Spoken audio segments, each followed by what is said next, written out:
to the Force Always. My name is Diz, aka David Zammit. This is the Morning Do. Let's get on with the show. News, views, reviews, and interviews. First off, there is a bit of old news in this last week. A fan film is reaching out to Disney saying, wait a minute, you stole our action sort of lightsaber sequences in a Visions episode. The exact episode apparently is season 2, episode 7 of Visions. You can find that on Disney Plus. If you cross-reference the scene, it's pretty close. But yeah, so that's making news. More about that, of my opinion, a bit later in the show in the interview section. Making more news. Really, it's no news, which is good news. When it comes to Starfighter and Mandalorian and Grogu, we are in the month of December now. That means Grogu possibly will be presenting itself in stores for some gifts idea, for the actual film coming up. There could be a proper second trailer. We have a second trailer at the moment, but it's a bit of a remix version of the first one with some added scenes that we saw in Star Wars Celebration Japan, and I was there. So we're ramping up to possibly a month where we get a second reveal on the Mandalorian Grogu film. I don't think Starfighter is going to do anything. I think they're going to lay low, get their production either close to finish or finished. I don't know. But there's no news, which is good news, with those two films. Anyway, let's get into Views. Views is my story idea that I expressed, just a story idea, just to let you also know, as I always say at the moment, I accept the story for what it is from start to finish. That so far the actual canon is really from the Acolyte TV series all the way to Rise of Skywalker. There's little in-between bits, in those things.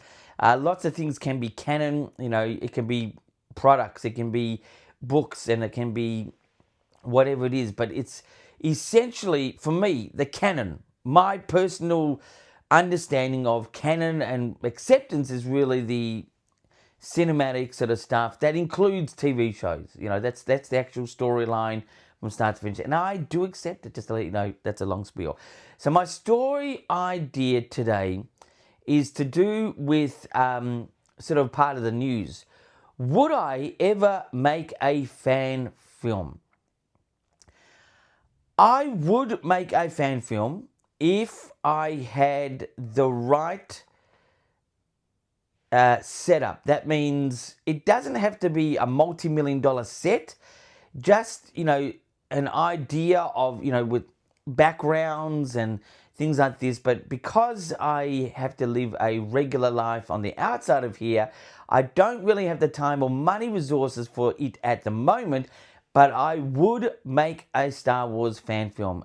Preferably, I would love to make a actual Star Wars film, but you need to get a bit of experience. I've had some visual and editing process in a very basic sort of form, in the form of video clips or behind big productions, but sort of being in the background. Anyway, so my story idea really is just to sort of announce that I would make a fan film, I would make a Star Wars film, but the opportunity at the moment doesn't present itself. I can make it happen, but at the moment I need to take care of other things. That's just reality. Anyway, let's get into reviews.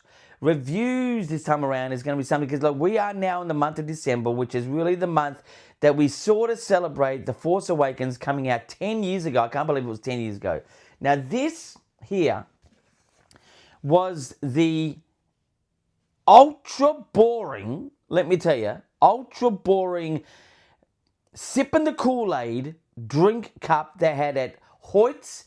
Hoyt's is one of the cinema chains here in Australia. The other one is Village. I actually went to see it, the midnight showing here, and it was in the Richmond area. I actually went to see the second possible screening, which was in inside the city of Melbourne, which was the Melbourne Central. That was a second viewing. And then, my friends, I actually flew to LA and saw a whole day's worth of Force Awakens. I'm talking multiple sessions, technically from Australia to America, because America is behind a day. It was almost in one date. I actually saw Force Awakens, just to let you know, 8 times in one actual date that includes in 2 countries. But anyway, this was the Lane Cup. Let's review this. And I called this character before in the last episode B4. No, it's BB8. I can't believe I forgot that. So it's a BB8 container. It was like, I'm going to give this a 6 out of 10. It was just boring. I mean, so basic, straightforward. But you know what? It's still collectible. 6 out of 10. It's the lowest I think I've come in a long time with my reviews. But that is, my friends, the review for this time around. So let's get into interviews. Michael from Werribee South is usually the one that loves to ask me questions, send comments and stuff like that. Whoops, I've got to put back on the mic because it just fell. But I'm also going to give you a bit of an opinion of... There it is. It's on there now. So we've had this fan film called Dark Jedi, released quite a number of years ago, and so then a production team that was working with Star Wars Visions had put a little short together for Visions, and then Disney released it. Now, here is the part that everyone that I've come across are not really talking about. Who is at fault? Is it Disney or the production team? In my humble legal opinion, that means my point of view, the production team is at fault and Disney is at fault as well. But the initial fault is the production team. It's a production team that apparently has come out of India. An Indian company put this together, created it, and that's what they did. Disney distributing it and allowing it on there is the other thing. But what's happening at the moment, yet again, and don't get me wrong here, I think Disney is the corporation. It's a corporation that, looks at numbers and can consider people this and that. I think there is heart and soul there, but I'm not a Disney hater. I never refer, to be honest, in a real way. I may have said it, but in a real way. I never think of Episode 7 and Episode 8, Episode 9 as the Disney Star Wars. Even though it is made by, created by the Disney team, it's Episode 7, it's Episode 8, Episode 9. But the blame game again is going on Disney, and I just think, yes, they are, part of the blame, but, again, if it was my fan film and Disney took it, I would just go, oh man, I'm onto something here. That's great. I would have enjoyed it. I don't know, and I mean this from the bottom of my brain all the way to the top. I don't know if legally you can copyright camera movement and lightsaber action sequences. I don't know if you can, even though it's exactly the same. It does. I mean, you can claim copyright on intellectual property like, songwriting and story ideas and stuff like that. But the thing is, it was an action sequence that was really closely monitored and sort of carried out the same way. I don't know if you can copyright it, so I don't know if there can be any claim. And apparently, when you sign up to Disney Plus, you actually sign up to not being able to sue Disney Plus or Disney. Apparently, I don't know exactly what that.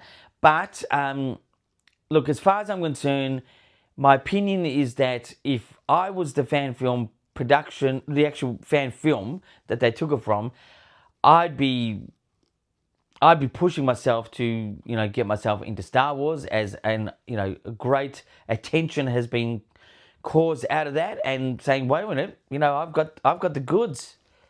Come and get it. That's what I do.